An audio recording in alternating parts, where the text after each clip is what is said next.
All right, welcome in. It is another college football weekend. It is the Johnston RV Center Saturday preview along with Lance Taylor and Jim Dunaway. I'm Ryan Brown. We thank you for joining us on this Saturday morning. JohnstonRVCenter.com. They bring you the show I-65 exit 304 in Coleman, 334 in Decatur. Jim Dunaway, how are you today?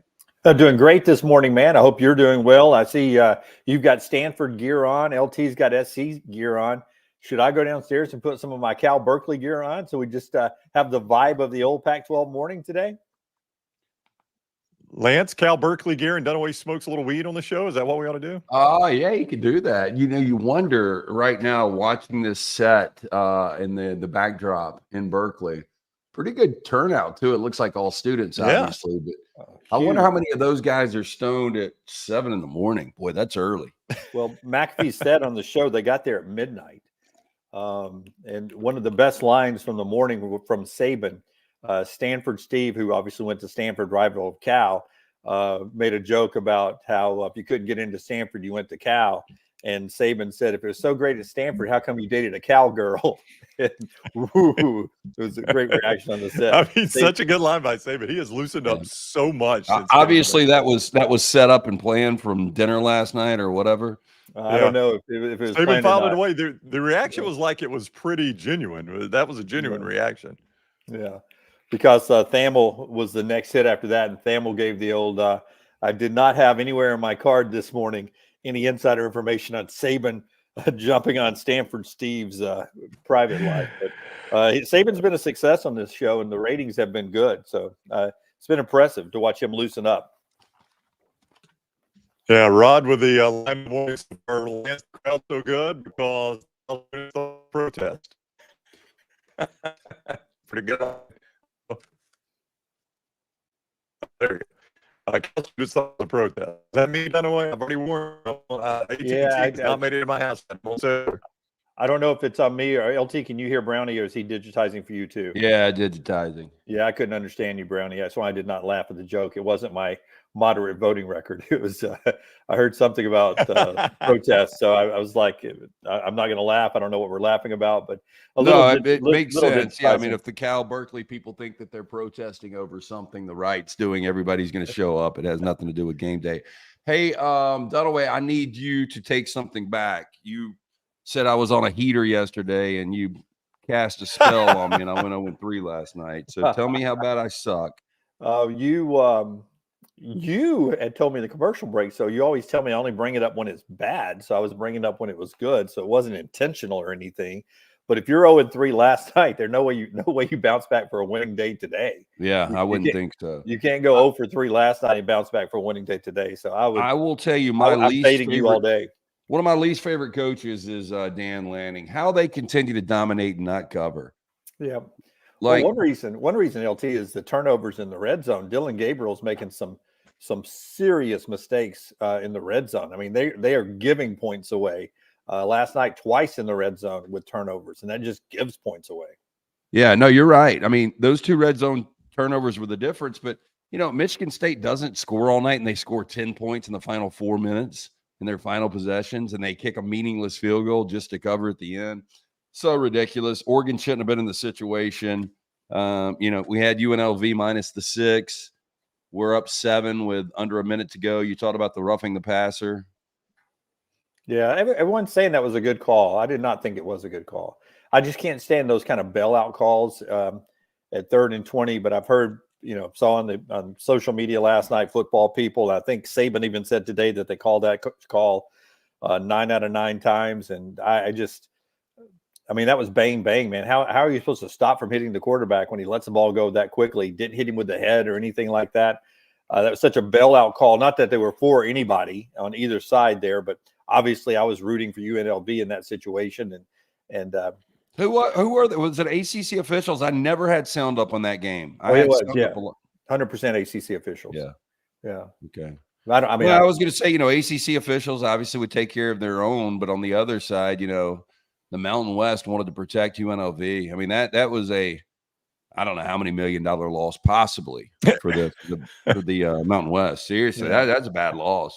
Bram was the first one to clue me in on the just how improved the UNLV crowd is. And because they're winning, that has helped a little bit. But being in the Raiders Stadium, that was a good atmosphere. Nobody in the upper deck, but with everybody in the lower bowl, it was a good atmosphere for that game last night. I still wonder about their quarterback decision to start the year. I know they were undefeated with Sluka before he transferred, but this other kid's played well. I mean, he's 21 to 25, 227, 3 touchdowns, and only 1 pick. He wasn't the reason they lost.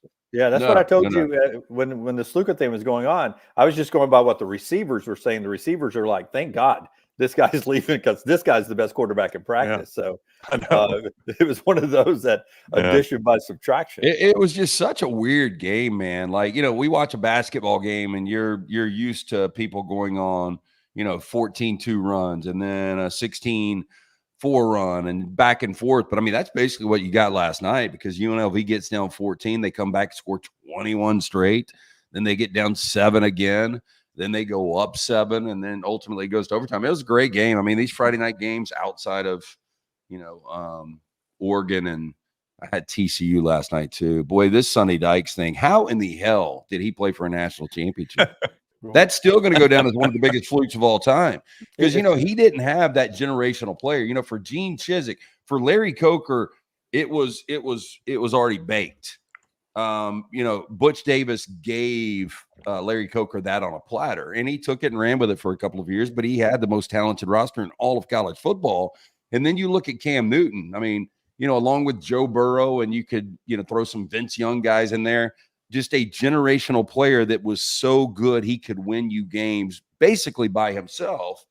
But now this just doesn't make sense on the other side, though. Like, how bad.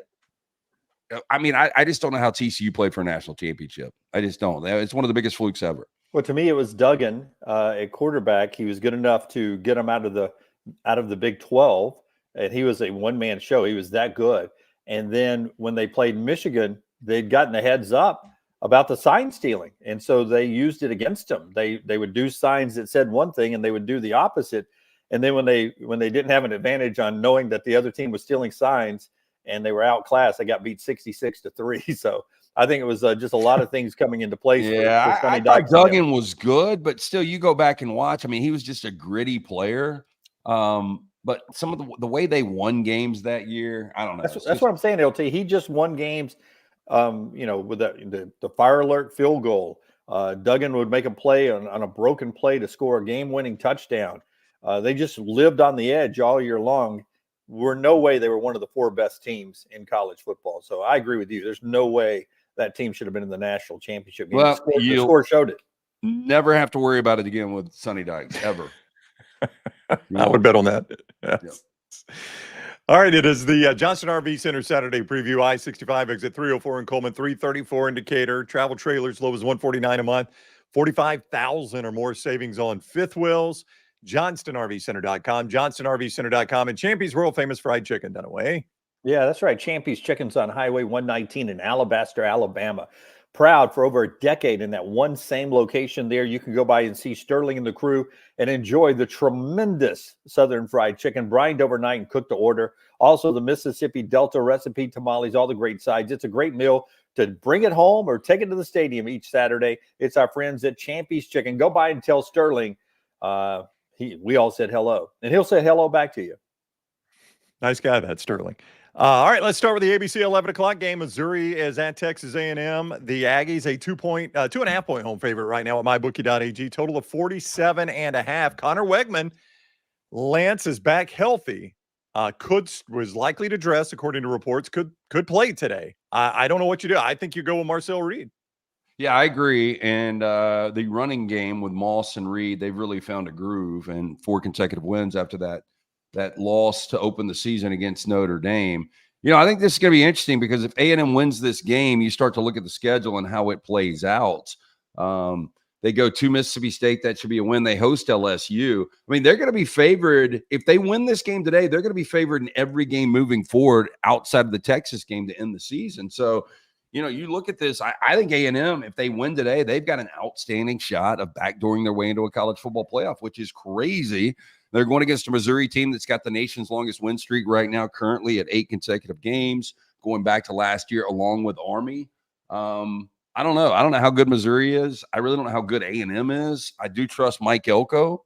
I don't think we'll see Wegman, though. I think you got to stick with Reed at this point. I guess my point was going to be, and got tripped up there.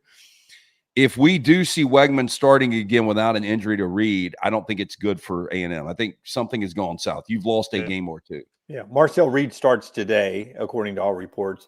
And then if Wegman's available, if Reed struggles, if they come in and shut down his ability to run the football, then you've got Wegman maybe to come in with a different pitch or something in this game as it wears on. The story, though, to me, is about Missouri's offense. It, much like Oregon's offense, it hasn't been as good as it was last year.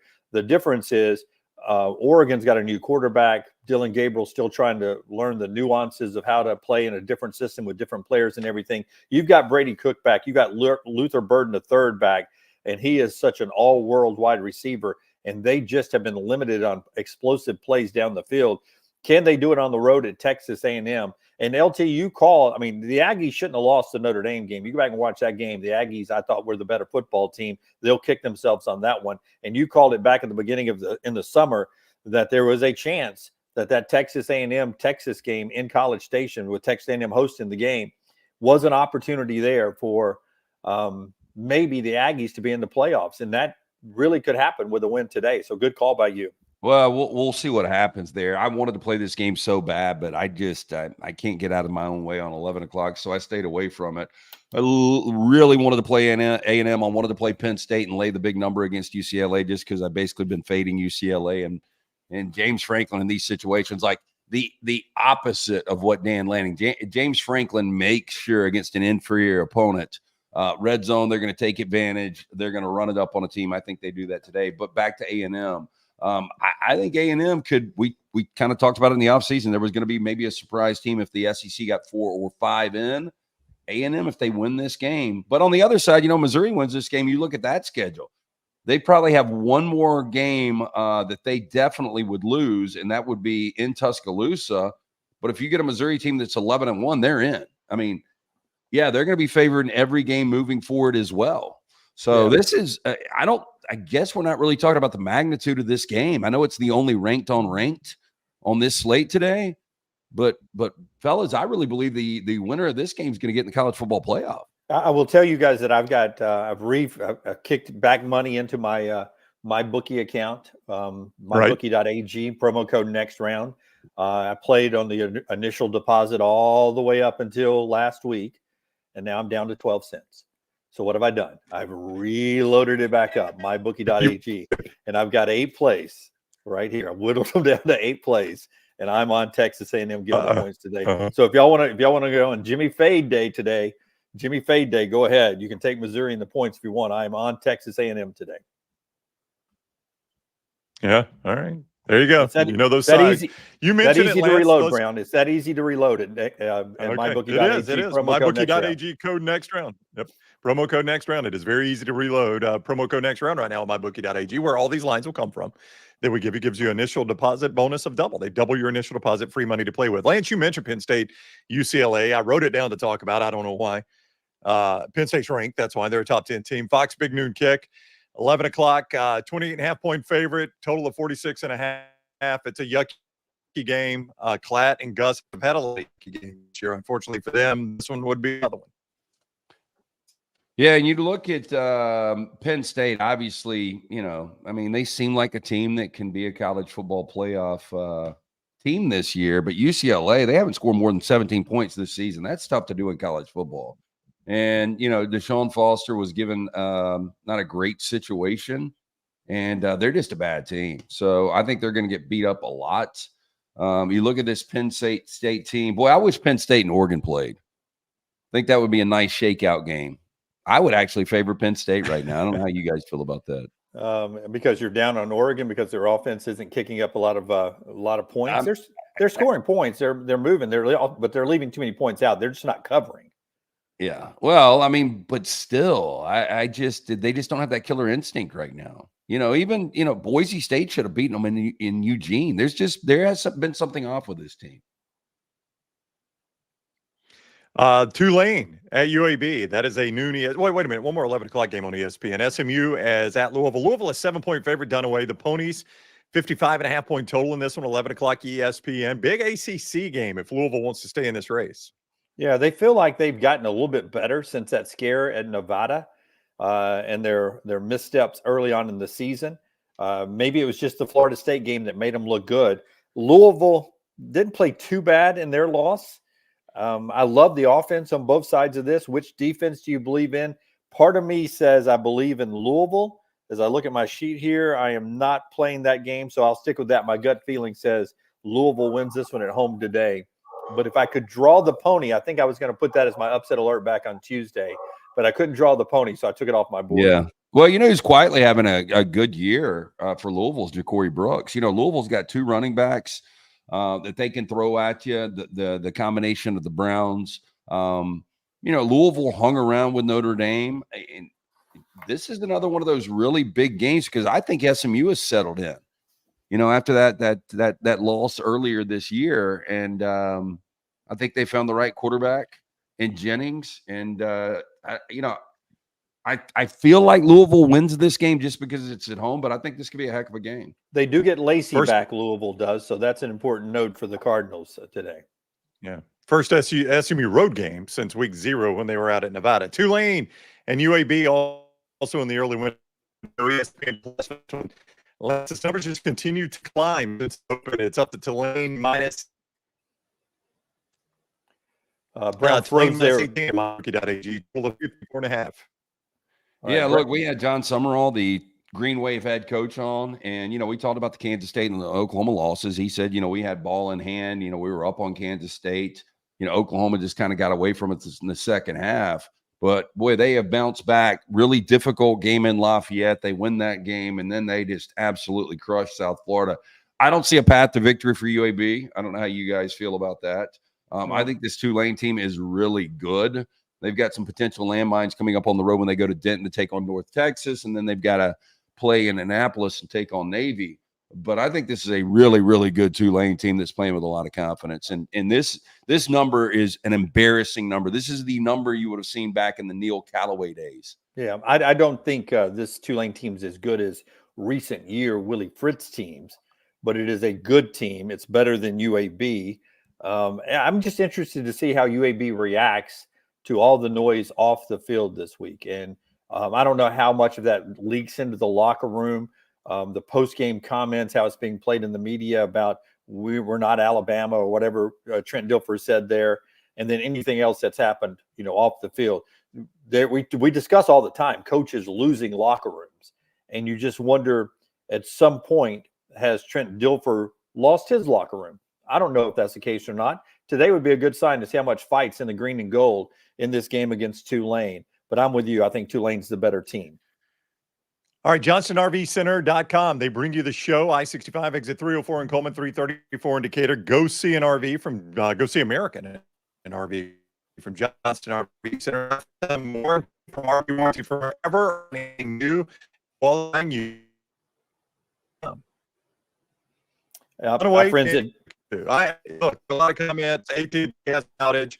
I'm sorry. Everybody's giving me how I can fix this. The only way I can fix is that AT&T get my house. So they're on the way, hopefully. So I'll clear up from that. And I appreciate all the suggestions of what I can do. I can't do anything. I can go AT&T. Brownie talking about our friends at Johnston RV, JohnstonRVCenter.com there. Those 2 great locations where you have great savings going on. And, of course, our friends at Champy's world-famous fried chicken right there on Highway 119 in Alabaster. You can't beat Champy's Chicken.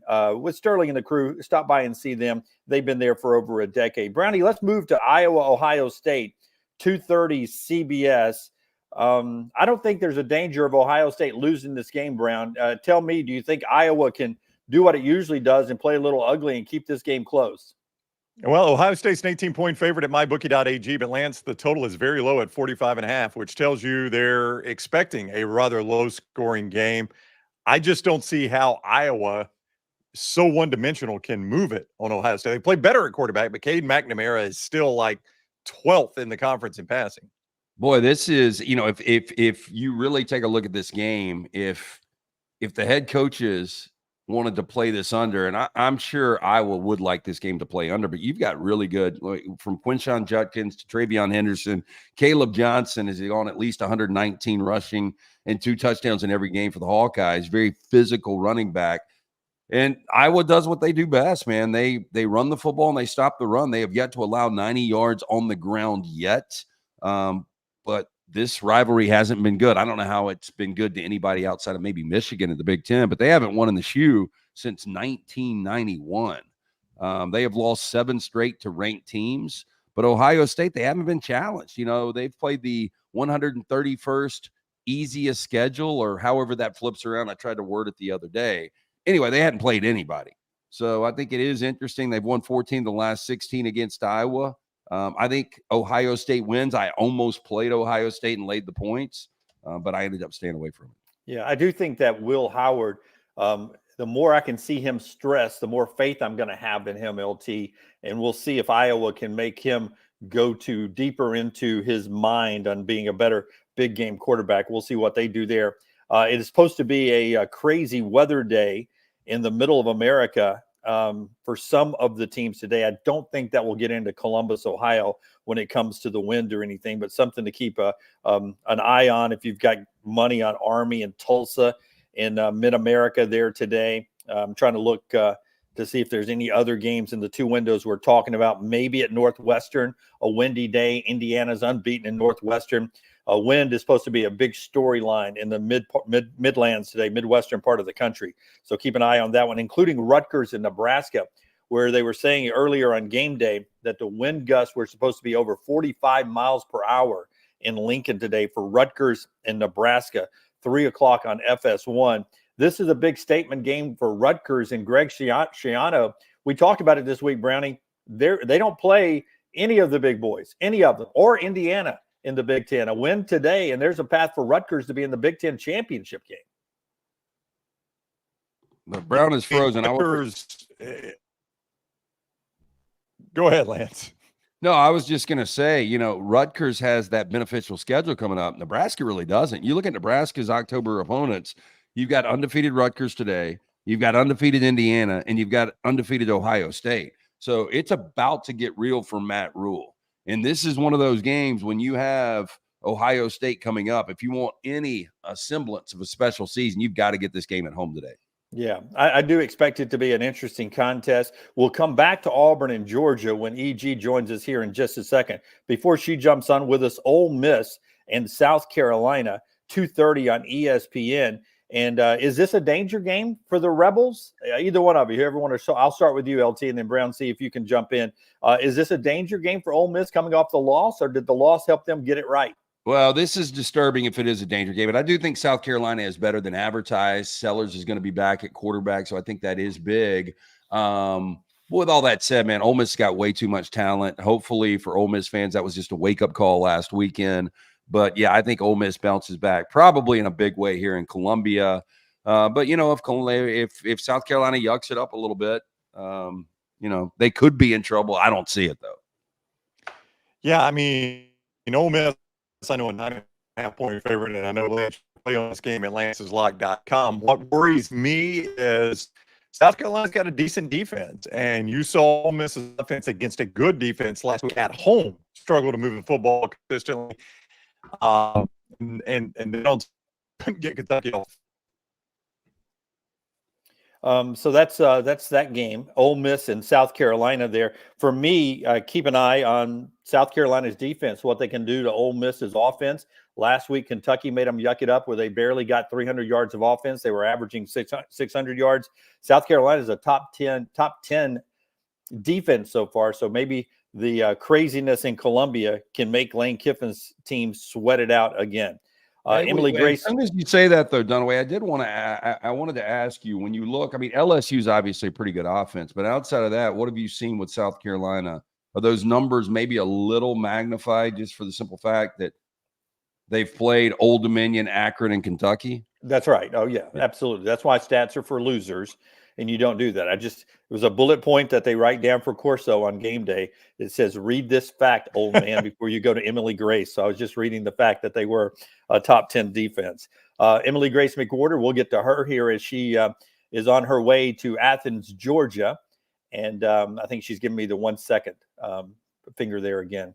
Either that or she's fired up for a big game today and she thinks Georgia will work its way back to number one. Either way, Emily Grace McWhorter joins us on the road to Athens, Georgia, as we get ready for Auburn and Georgia today. That's the 2:30 game on ABC. EG's Road Show, brought to you by our friends at the Pan Store, where she is dressed for game day all the time. EG, welcome in. I'll ask you first off, both these teams coming off of a loss, but you've seen them both this year. Obviously, Georgia's a favorite for a reason. What do you like about this Georgia team, even though they lost last week in Tuscaloosa?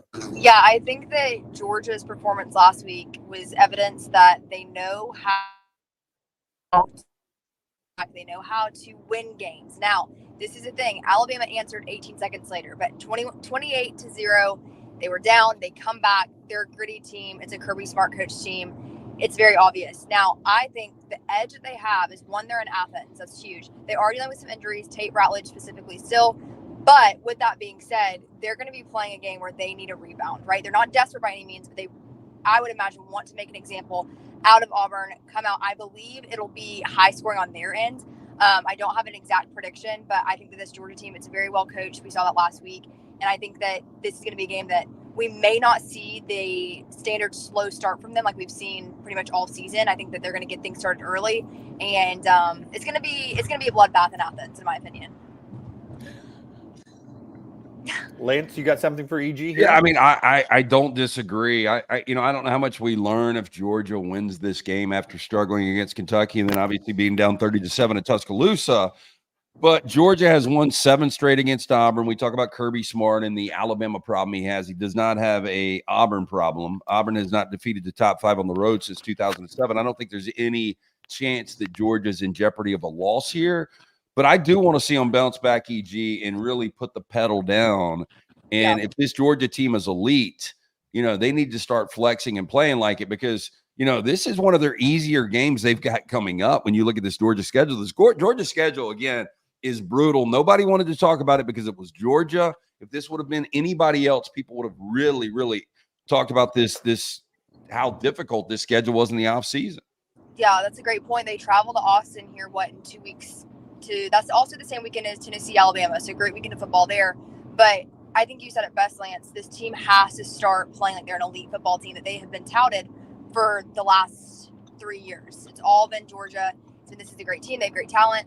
And I think that this season is faltered a little bit, and this is the game to get back on track in that facet. I don't think Georgia is at risk of a loss, like you said, but I think we would learn more about Auburn if they play this game close. I like how you roll, though. This is like Dan Orlovsky. You've got a driver today. You're just kind of chilled. I take it you're on 20 right now, rolling over. About to yeah. Go? Yeah. Who's the driver today? I know who the driver is. Y'all can take bets on it. Yeah. I actually have a convoy. I have a car in front of me too. It's kind of nice. Well, I mean, I knew it was a big family weekend, being a Georgia girl and an Auburn girl and now an Alabama girl. I mean, you got all the roots in the state. I just figured that you had several men in your life that could be driving you today, including a great father. So I was gonna bet on the dad. No, it's the boyfriend. Yeah, the flower sending boyfriend. Butt kisser's what he is. It's a beautiful day for golf. I'm surprised he's with you. If I was dating you, I'd be on the golf course, I think. Well, he is an Auburn, so that helps. Well, it's good to see Mikey. Okay, so you're there. You're going to be in the Auburn locker room afterwards. Yep. I mean, that's been you've seen some good moments, but really you've seen some bad moments this year in that locker room. How do you think that team mindset is right now going into this day? Yeah, I think that's an interesting question, because obviously, as you've been calling it, micro freezing has been taking place, but also there's been an added, look into what the players are saying, specifically what Peyton said on our show on Tuesday. And I think that the mindset is as good as it can be at this point in the season. I remember the players after the Cal loss emphasizing that they can still accomplish everything they want to this season. Obviously, at this point, it looks a little more difficult to do that. But I'm hesitant to speak on the mindset of the locker room, because I wasn't able to speak to players this week. But I do think, from what I've gathered, from what I've heard, they're still in a good spot. Yeah. Well, I've got a feeling, guys, that they're about to go on a streak where we're going to be going, man, this is a Hugh Freeze team in year 2 that has lost 6 or 7 games, because I don't see a path to victory today. Then you go to Missouri in 2 weeks. Then you go to Lexington to take on Kentucky. And this Auburn team just hasn't been good. And there's only 2 teams that are 0-2 right now in the SEC. Back to your point, EG, on after the Cal game, everything's in front of us. We can still regroup and get this right. Now, after back-to-back home losses in the SEC to middle teams like Arkansas and Oklahoma, you're sitting there at 0-2. The only other team right now that is 0-2 in the SEC is Mississippi State. And we all know Mississippi State is the worst team in the league right now. That's a great point. I think that, most football fans, I think including some of us, thought that this was a game that Auburn could be 5-0 going into. How fun would that have been?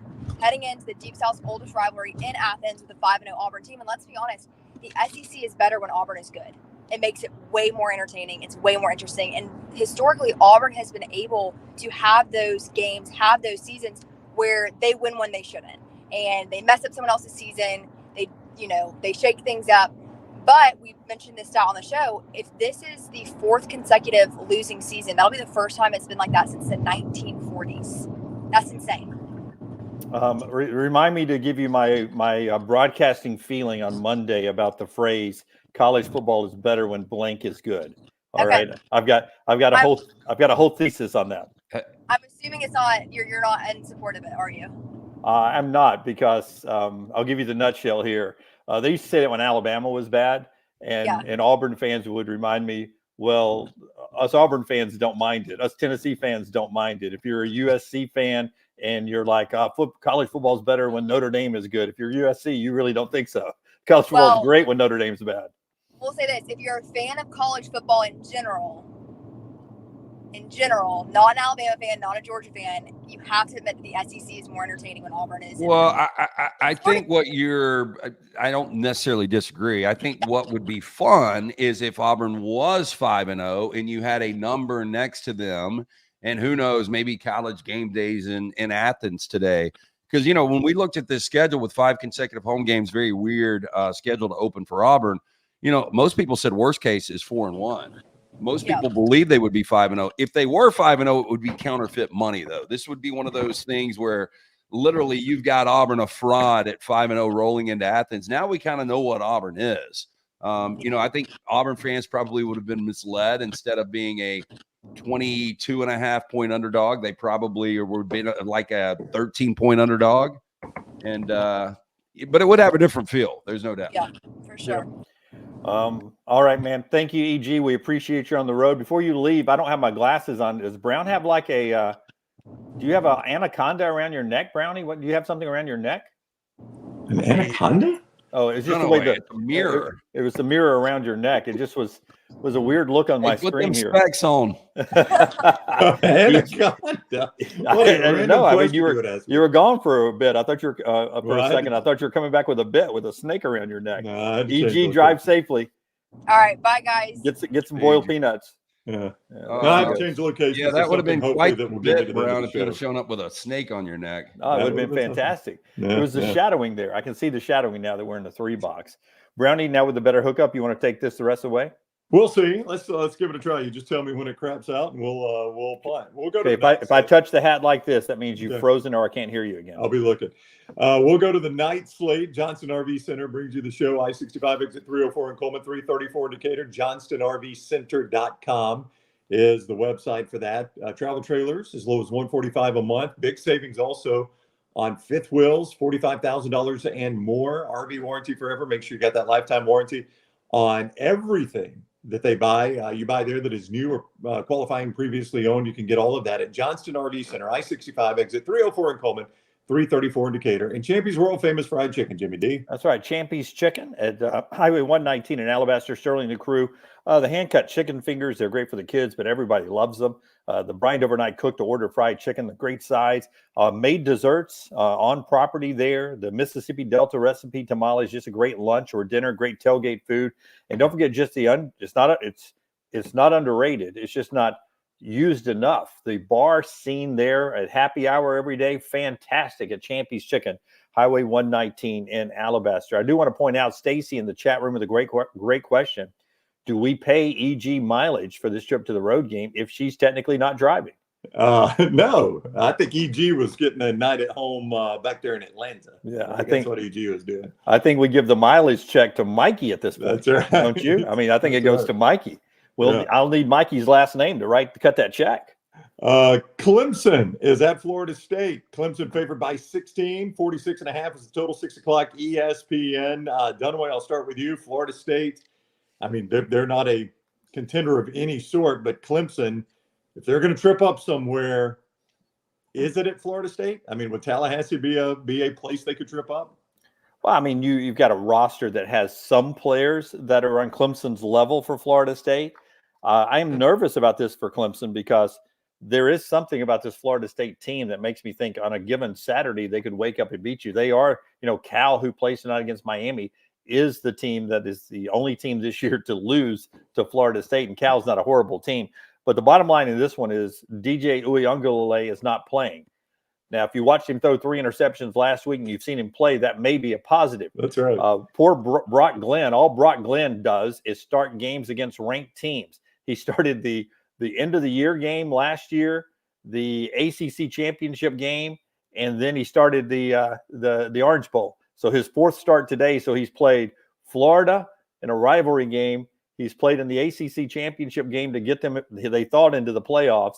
Then he got the beat down by Georgia, and now today he gets Clemson. This guy is he should get pay extra LT for being in the line of fire all the time. Yeah, and I think there was maybe a conspiracy theory that one of the Florida State players actually broke DJ's finger purposely, where he wouldn't be in the lineup. But if you've seen Brock Glenn play, that's not really a good strategy, because the one thing Brock Glenn has been is consistently awful. Yeah. And this Florida State team, the way they didn't even really compete in Dallas last week. It was my upset alert. I thought Florida State would, after the Cal win, would at least have some pride and come back and bounce back.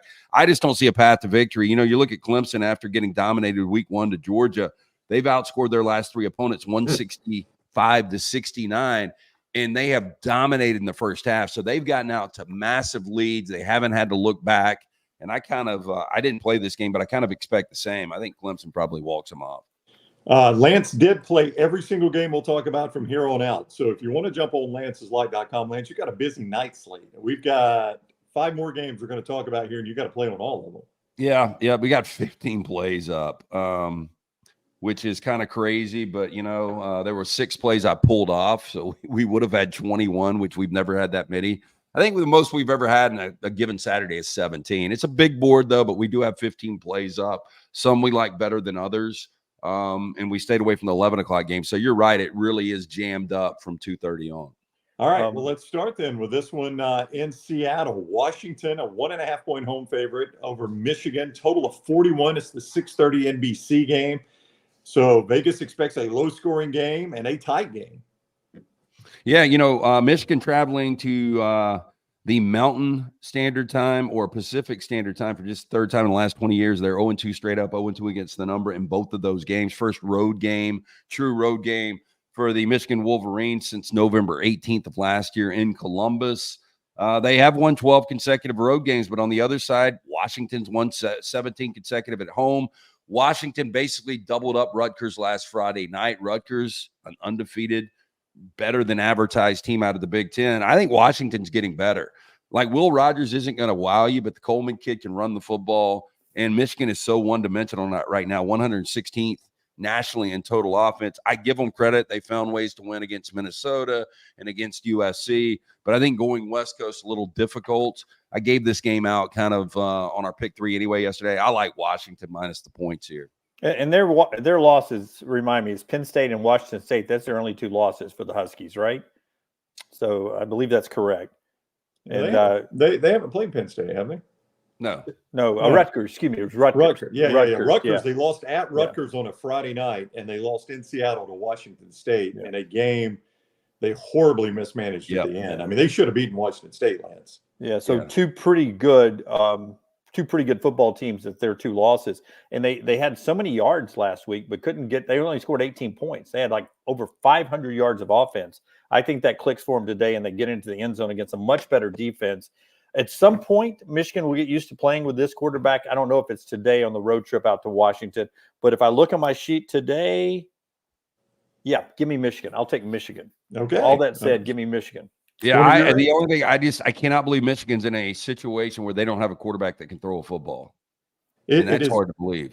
It's baffling, and it gets blamed. Here's the thing, and I've been meaning to bring this up on the show, so I'm glad you said this. I'll bring it up. And by the way, the only loss is to the number 2 team in the nation. Yeah.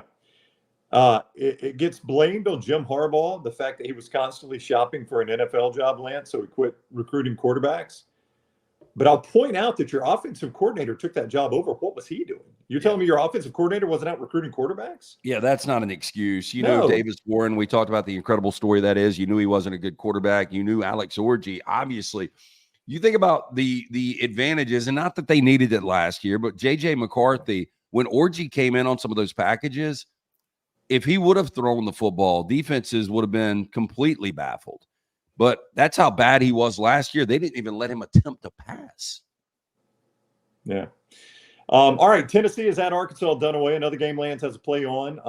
14. Tennessee now at MyBookie.ag, a 2-touchdown favorite in this game. On the road in Fayetteville. It's the 6:30 ABC night game. And Arkansas. Hey, Dunaway, before you get into that, I've got a feeling that this little kid, they pulled out this little stoner in Berkeley for this kick. And I don't know if anybody's ever made one of these kicks. Has anybody ever made one? Yeah, they have. They made them. I don't know if they have this year or not, but a hacky sacker. Yeah, he's a private school soccer kid. I'm betting. What's on the line? Is it up to 100, 150 grand? I think. Is that right? It's north of 36,000 every week. Yeah, I was just going to point out, like, I think this kid's going to give it a shot. I just think he's had some hacky sack background. Yeah. No, I agree with you, LT. I think he's going to do it. I think he went to Mount Saint something academy, and he played soccer there and was on a travel soccer team somewhere. So I think he is probably a plant because he's got a baggy t-shirt on. He's got some sweats on already. He's got some old sneakers. Look like he pulled off the what they would call the workman's room in his mansion. So I'm betting. Oh no, he's got the sliders on. Yeah, he's the Vans. He's like a server because you can see how nasty those shoes are. Like he's been rolling through the kitchen. Yeah. And hey, in the MyBookie.ag chat room, Jay says 75 grand on the line should get you a Snickers and a tank of gas in Berkeley. Yeah. All right. Yeah. He stole those shoes off the homeless. So let's see if he makes the kick. Boy, I bet McAfee how loud that guy is this early in Berkeley. That's a big crowd, though. They got there at midnight. A lot of the front row people did at midnight. Wow. They didn't go to sleep. The fact that Herb Street holds for this every week blows me away. Yeah. Hey, look at this kid counting off the steps. Yeah, this guy's nailed this in a heartbeat. Oh, pushed it right. Yeah. He got a good kick though. That wasn't. Did he get another one? They usually talk him into one more time. Sometimes they'll give him a second one. Yeah. Sometimes they have to play it up like Herb Street convinces him to give him one more shot. No, do it, Pat. Come on, do it, Pat. Come on, Pat. They came out here early for us. Do it, Pat. Okay, one more time. You think Pat's wife, does she talk? There's no way. Like I love the guy. I don't know why you hate him so much. He drives me absolutely insane. I love him. God loves college football. Nick Saban likes him too. I mean, that is a lot of people love. I don't know if Nick Saban likes him as much. Nick Saban does. I've talked to people close to Saban. They say he very much likes Pat McAfee. Yep, went on his show last year for that reason because he liked him after doing a couple of interviews. I got a little coin for it too. Oh no, he got paid for that. He gets paid for everything. He got paid for that. Yep. Yeah, it's an odd couple for sure.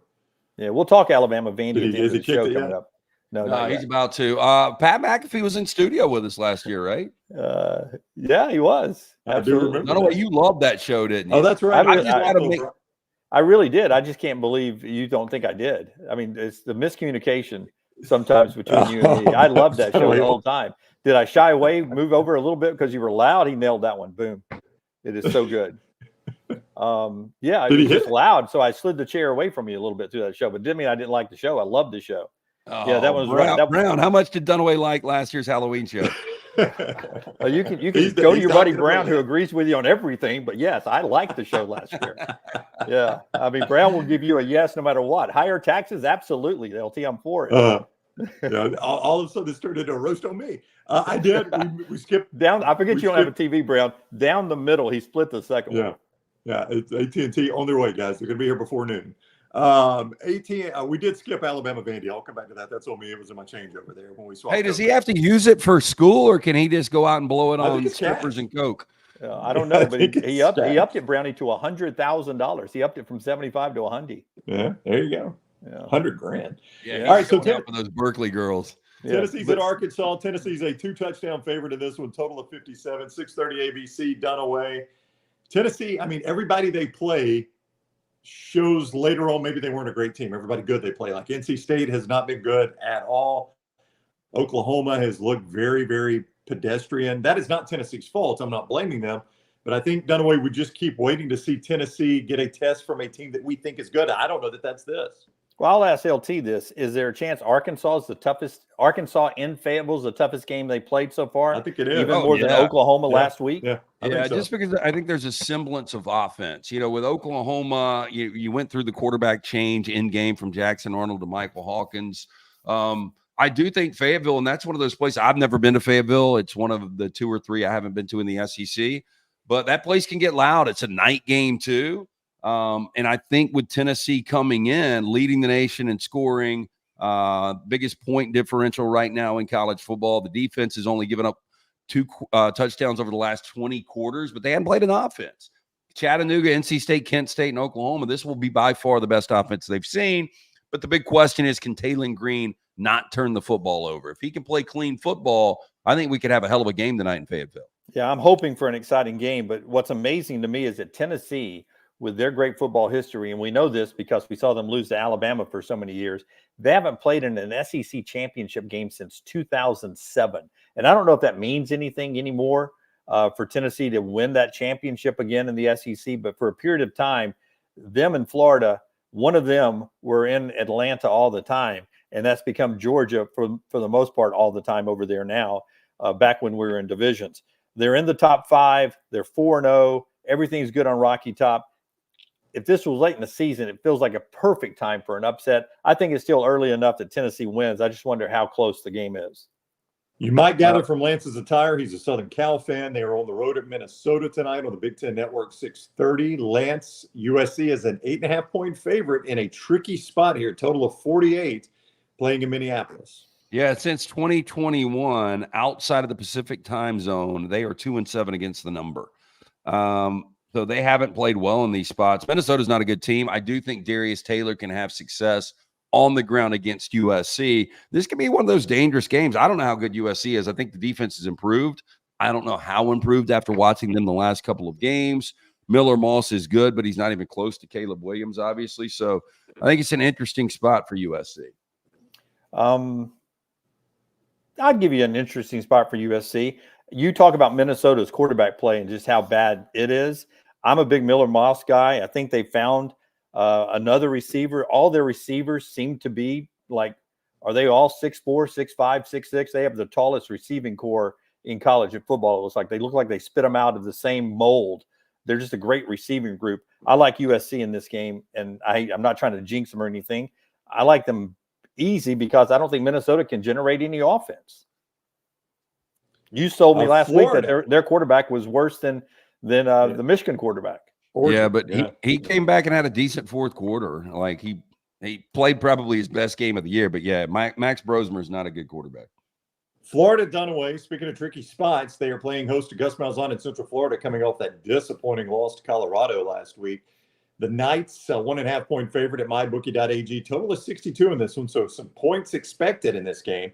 6:45 SEC Network. And Dunaway, I guess points expected because they saw the way Colorado ran through Gus's defense down there at Central Florida. That was very, very surprising.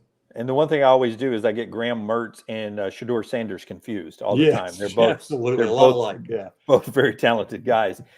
Here's the surprising thing is Billy Napier made it through the bye week, right? No firing in Gainesville, so he survived the bye week, the first bye of 2, and now he gets to coach against Gus Malzahn. Here's the problem, and I forget who it was. I want to say it was Joel Klatt earlier this week who said it's Florida and UCF playing each other.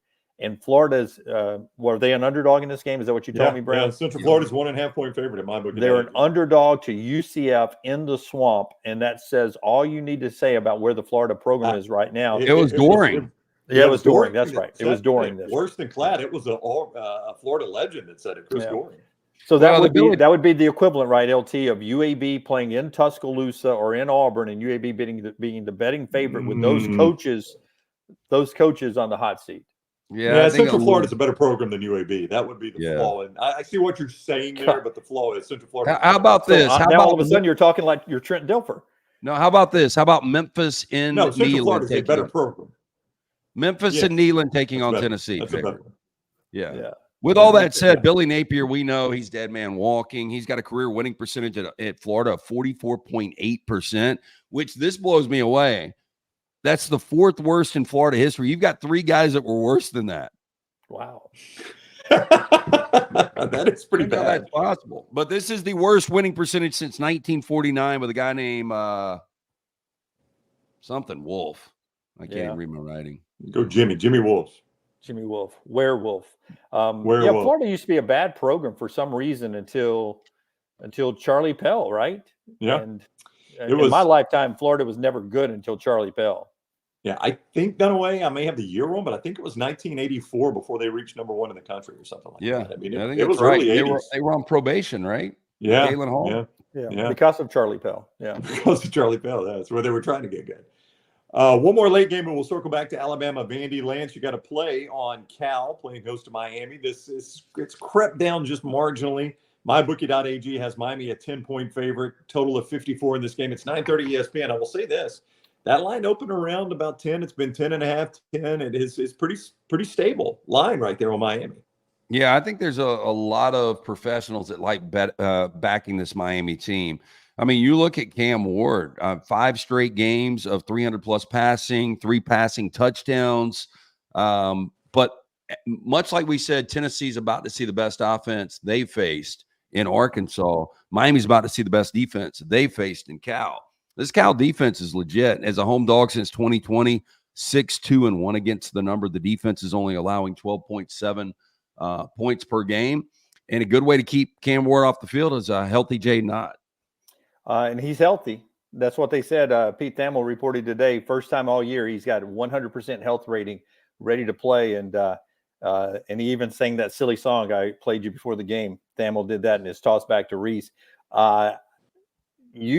Justin Wilcox's defense is what makes this interesting to me, with Cam Ward's ability to turn the football over like he showed last week. He's amazing, but if you can't protect the football tonight, just enough maybe to get it under the number. I would probably play Miami because it feels like a power weekend for me at JimmyLosesLocks.com. But I'll be watching, hoping for a good game, but Cal can keep it close. All right, let's circle back to Alabama-Vandy. My apologies in the switch over. We skipped that in the middle window. Alabama, 22.5-point favorite at Vandy, total of 54, 315 SEC Network Dunaway. Diego Pavia keeps Vandy in a lot of games. He did it at Missouri. Just kept – his numbers weren't amazing, but he kept making big play after big play to keep them in the game. Boy, he'd have to have the game of his life today. It would be surprising to see him have the success he had when he was the quarterback at New Mexico State in Jordan-Hare, and what he's had a couple of times this year against Alabama's front 6, front 7 with Deontay Lawson and company. But it'll be a fun matchup to watch. I hope Alabama would come out on top in that matchup and they'd be able to control Pavia. But he just is a gutsy player. For me, I'm going to watch, and I think it's something LT brought up. This is just how Alabama attacks this offensively. And you also brought it up too, Brownie, both of you. Do you do sort of the same type of game plan you've done in a couple of these where everything runs through Jalen Milroe? Or do you use this as an opportunity to flex a different muscle, the run game, put that on tape and give future opponents something to think about? Could be a big day for Jam Miller and Justice Haynes. Yeah, we talked about the fact that the combination of those two guys are only averaging a little less than 15 touches per game as far as running the football. And I do think you're going to see a healthy dose of both Justice and Jam today. So I think the offense looks a little bit different. Like I would not, and I know Jalen Milroe, you want to let this guy play his game, and he is your Heisman favorite right now. You don't really want to pull that back. But if I'm Nick Sheridan and I'm Kalen DeBoer, I really don't want to see him out in the open field running the football, because you have a chance at a super special season with the way he's playing right now. So Alabama, since 1990, after facing Georgia, has played 14 games. What do you guys think they are straight up? 14 games after facing Georgia, the next opponent, 14 times since 1990. Well, a lot of times those games have been the SEC championship game, and Alabama has gone on to win the next game, which is the college football playoff game. But I know they did not do it against Michigan. It's 14. I'm going to say 13-1. I'm going to say the Michigan game's the only one they lost. I'm going to say it's 7-7 since 1990. 12-2. 12-2. So, 12-2. as beat up as this team might be after facing, a team like Georgia, they've had a lot of success. And, it's that offense. I mean, again, I know we really talked about it in accelerated terms on Monday and Tuesday. But when you're facing a Georgia team that hadn't given up a touchdown in 16 quarters and you score on your first 4 possessions, touchdowns, I mean, this offense is scary good right now. They're really good. Yeah. The Vandy Stadium is at limited capacity right now, 37,000. This will be the smallest crowd Alabama has played in front of, I think, since 1940. So I don't know. It'll be mostly Alabama fans, too. So it'll feel like a small Alabama home game. It's going to be a weird atmosphere for Alabama players that are used to playing in front of a raucous environment. It will not be that today in Nashville. You have to create your own intensity in those situations, and we'll see if Alabama can do that. Post-game for Alabama-Vandy at Cover Crimson. Cover Crimson right after the game. Clint Lamb and Mick Gillespie will go live, covercrimson.com, and the Cover Crimson YouTube channel is where you'll find all of that. Cover Crimson for post-game coverage for Auburn, thebarnauburn.com. Kyle Rush and then EG from over in Athens will go live. Covercrimson.com and thebarnauburn.com. Lance, did you have a 3-teamer you want to throw out? Down where you want to throw out a parlay? I don't know if you want to do that. How many parlays do you want? You want an 8-team? You want a 6-team? How many do you want? I'll give you the 3-team tease right here on the fly. Okay, you guys tell me 3-team tease on the fly from Lance. If you feel good about this or not. Ole Miss minus or plus a half. Okay. We are going to play